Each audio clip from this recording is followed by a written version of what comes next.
Oi, pessoal, espero que todos estejam bem. Hoje nós vamos continuar nossa disciplina de Direito Comercial com a última matéria a ser dada nessa disciplina, que é a matéria de falência. Anteriormente, a gente falou sobre recuperação judicial e agora, para a nossa prova de sexta-feira, cairá apenas esse assunto, falência.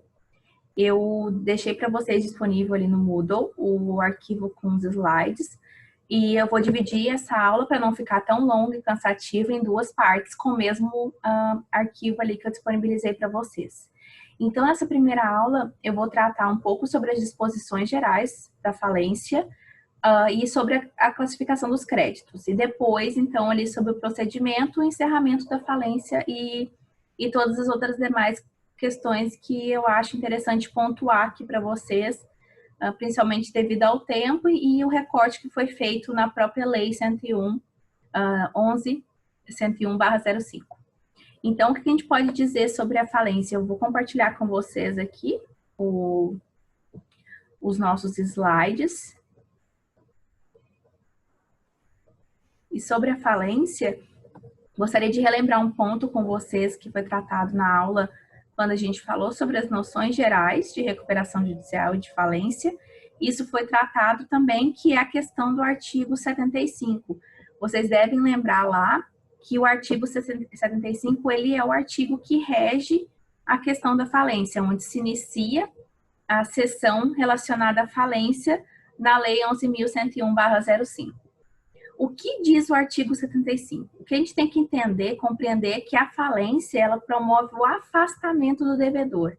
Então, quem é o devedor? É o empresário ou a sociedade empresária.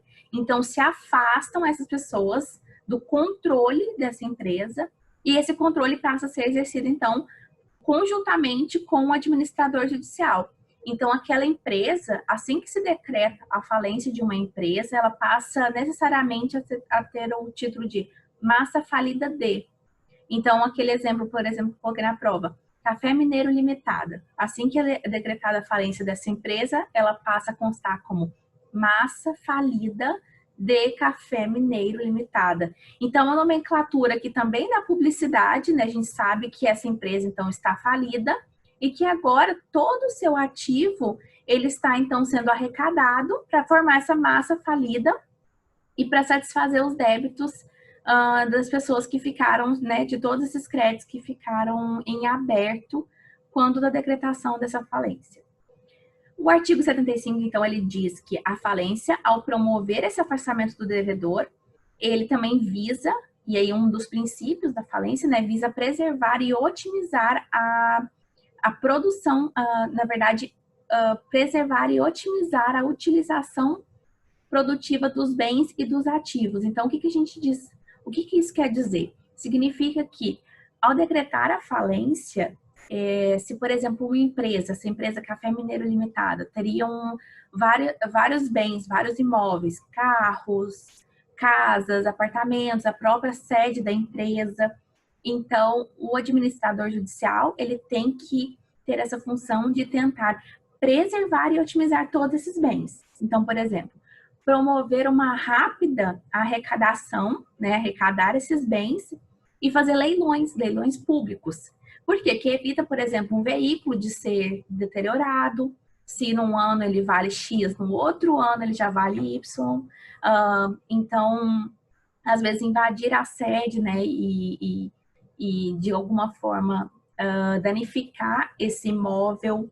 Então, isso tudo são medidas a serem tomadas de modo célere, de modo também a otimizar todo esse ativo. Então, quanto mais rápido se arrecadar todos esses bens, esse ativo, melhor vai ser administrado e então se pode então satisfazer melhor os débitos dessas pessoas que ficarem abertos, desses créditos que ficarem em aberto. Então, por exemplo, se caso o administrador judicial encontre um imóvel que esteja localizado em um local bem privilegiado, ele pode também, caso não tenha conseguido, por exemplo, vender esse imóvel no primeiro leilão, ele pode, então, trazer esses elementos para os autos, para o processo de falência e dizer, juiz, Vocês poderiam, então, autorizar aqui que eu alugue esse imóvel, depositando todo esse dinheiro sempre em juízo, né, para controle judicial, como modo, então, de aumentar ainda mais o ativo dessa massa. Então, se ele fixa um locatício de 10 mil reais, por exemplo, então, eles acabam ganhando com essa questão. Então, todo mundo sai ganhando com também essas determinações e essas questões que são realizadas junto com o administrador judicial e o próprio juiz universal da falência. O que a gente tem no parágrafo único? O parágrafo único nos traz também sobre um princípio. A falência, ela tem como princípio primordial a questão da economia processual e celeridade. O que quer dizer isso? Celeridade e economia processual. É realmente tomar todos esses atos de forma muito célere e muito pública, né? A publicidade da falência é totalmente necessária. Então, promover a economia processual. Então, algumas questões relacionadas, por exemplo, habilitação administrativa já com o administrador judicial diretamente, para não precisar ficar movendo o judiciário em cada uma das habilitações. Então, algumas questões que devem ser tomadas para promover a celeridade e a economia processual nesse processo de falência. Então, trouxe para mim os princípios, que foram esses que eu disse, mais alguns. 3 princípios, eu destaco 3 princípios sobre a falência. A economia, a celeridade processual, que a gente já viu, a universalidade e a indivisibilidade, que eu vou falar a seguir, e a questão do afastamento do devedor e o prosseguimento com o administrador judicial, que também vai ser o artigo 76 que a gente vai ver. Então, ali se afasta o devedor do comando dessa sociedade, né, dessa empresa, e então tem a função do administrador judicial que passa a administrar todos os bens e de modo muito célere, promover a arrecadação do ativo dessa massa. Sobre a questão do artigo 77, ali, só pontuando a questão do artigo 76, a questão da universalidade e indivisibilidade é um modo de dizer que, no artigo 76, de atrair o juiz, então, o juízo da falência, ele acaba por atrair todas as questões relacionadas à falência. Então, você tem algumas ações em tramitação, você tem todas as questões relacionadas aos bens e aos imóveis dessa falência, tudo é trazido para cá para poder analisar de forma universal e indivisível. Então, não pode ficar algumas coisas soltas, tudo tem que ser resolvido aqui.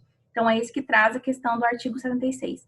E o parágrafo único do artigo 76 fala exatamente sobre a função do administrador judicial, que é esse de realizar o controle e a fiscalização e também ajudar o juízo nesse sentido de acabar arrecadando todo o ativo necessário para essa massa, o mais rápido possível.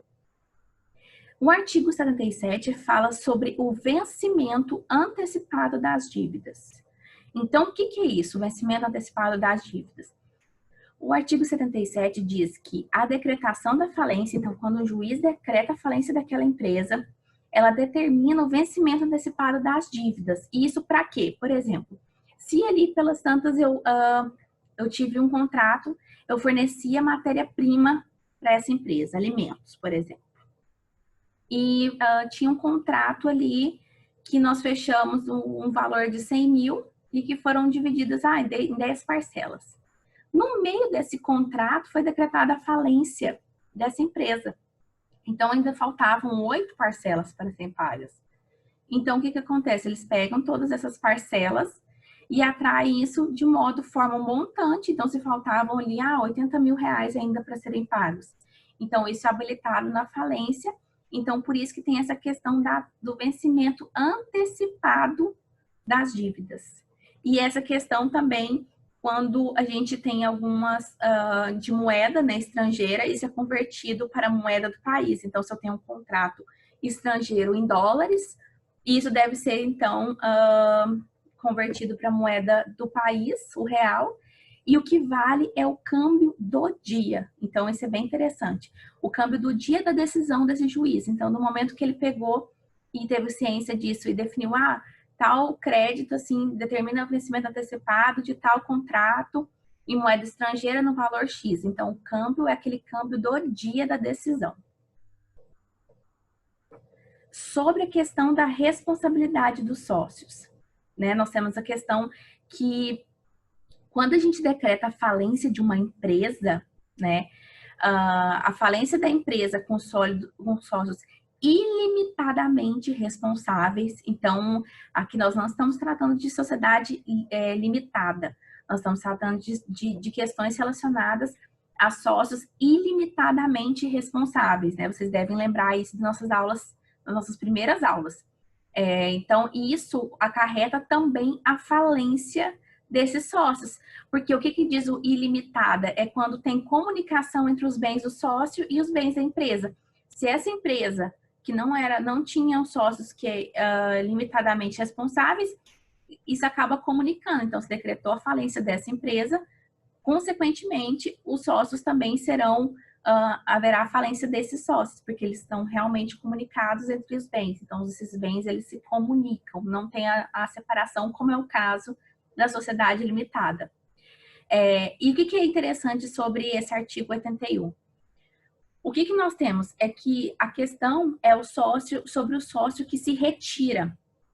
Se, por exemplo, isso também se aplica ao sócio que também tenha se retirado voluntariamente ou que tenha sido excluído da sociedade há menos de 2 anos. Então, por exemplo, daqui a pouco o sócio já sabia que a falência não ia bem, aquela empresa não ia bem, desculpa, e aí ele decide, então, misteriosamente se retirar daquela sociedade. Eu não quero mais, eu não quero nem levar dinheiro com isso aí, eu só quero me retirar da sociedade. E já prevendo uma questão lá para frente. Então, por isso que a lei, ela abarca essa questão dos 2 anos também de modo a proteger os seus credores, né? Quem vai ser pago no decorrer dessa falência. Então, ele dá esse prazo de 2 anos. Então, quem se quis retirar, o sócio que quis retirar ou foi excluído, ele também é abarcado se no período de 2 anos. E período de 2 anos a contar do quê? A contar do arquivamento da última alteração contratual. Então, né, vocês devem saber que na junta comercial, quando você tem uma retirada de um sócio, uma exclusão de um sócio, isso é comunicado pela junta comercial de cada cidade, né? Aqui nós temos a junta comercial do estado do Rio Grande do Sul.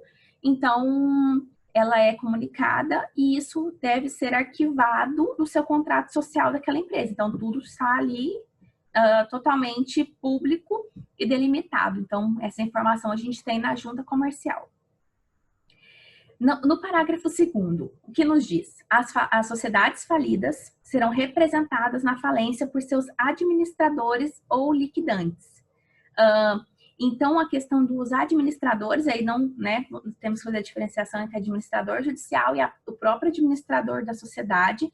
Então, se caso tem ali o artigo 104, que não será objeto da nossa prova, mas só para critério, para vocês saberem, a pessoa que é falida, ou seja, empresário, uma empresa tinha 3 sócios, foi falida, tinha um administrador. Então, esse administrador tem que prestar algumas informações. Ou se todo mundo administrava a sociedade, um sócio tem que ali, na verdade, todos eles têm que prestar um compromisso perante o juiz para dizer o que aconteceu, quais foram as situações, se tem algum imóvel que não estavam ali na petição.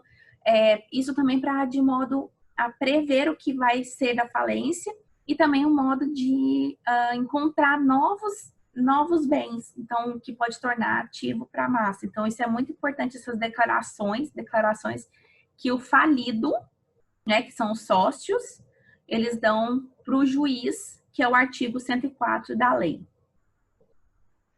Sobre a questão da responsabilidade dos sócios também, nós temos o artigo 82, que é bem importante.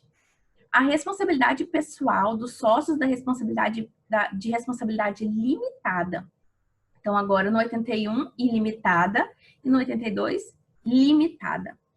O que acontece? A responsabilidade pessoal disso, ela será apurada no próprio juiz da falência, independente de prova, ou independente de ter encontrado ou não ativo, né, encontrado ou não bens essa falência, sobre a questão principalmente da insuficiência para cobrir o passivo. Então, assim, essa ação de responsabilização desses sócios pode ser promovida, né, perante o juízo da falência, e de modo, então, a verificar se algumas fraudes foram cometidas. Se lá pelas tantas o administrador judicial vê que não foram encontrados nenhum bem, e aí, de repente, antes de pedir a falência, um mês antes, resolveu-se vender tudo, sumir com tudo.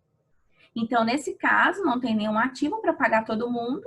O próprio administrador judicial ele pode promover essa ação de responsabilização dos sócios, de modo a tentar encontrar as causas e também depois, caso julgado procedente, isso acaba, então, invadindo o patrimônio pessoal desses sócios. Então, diferentemente do que foi tratado no 81, nesse caso, precisa, então, de uma ação própria. O que é a questão da prescrição? Prescreve em 2 anos, contados do trânsito em julgado da sentença de encerramento da falência, a ação de responsabilização. Então, por exemplo, no decorrer da falência não se encontrou nenhum ativo ou se encontrou pouquíssima coisa e encerrou a falência frustrada. Então, tem 2 anos para promover essa ação de responsabilização. Daqui a pouco se encontra alguns elementos de fraude, então você pode promover essa ação de responsabilização até 2 anos contados do encerramento da falência. O parágrafo 2º. O juiz poderá ainda ordenar a indisponibilidade de bens particulares dos réus. Então, nessa ação, caso exista algum elemento muito gravoso, o juiz ele pode, por meio de um bloqueio, começar a bloquear certos bens no valor em quantidade compatível com o dano, por exemplo. Então, se tem, por exemplo, foi transferido um bem para um parente, né? Foi feita uma doação, algum negócio simulado, o juiz pode, então, no valor desse imóvel, tentar bloquear as contas ou qualquer outro tipo de qualquer bem desse sócio como modo de promover uma futura, o benefício dessa ação de responsabilização futura. Então, isso também pode ser feito. Pois bem, agora nós vamos entrar num assunto bem interessante, bem legal, que é a questão da classificação dos créditos.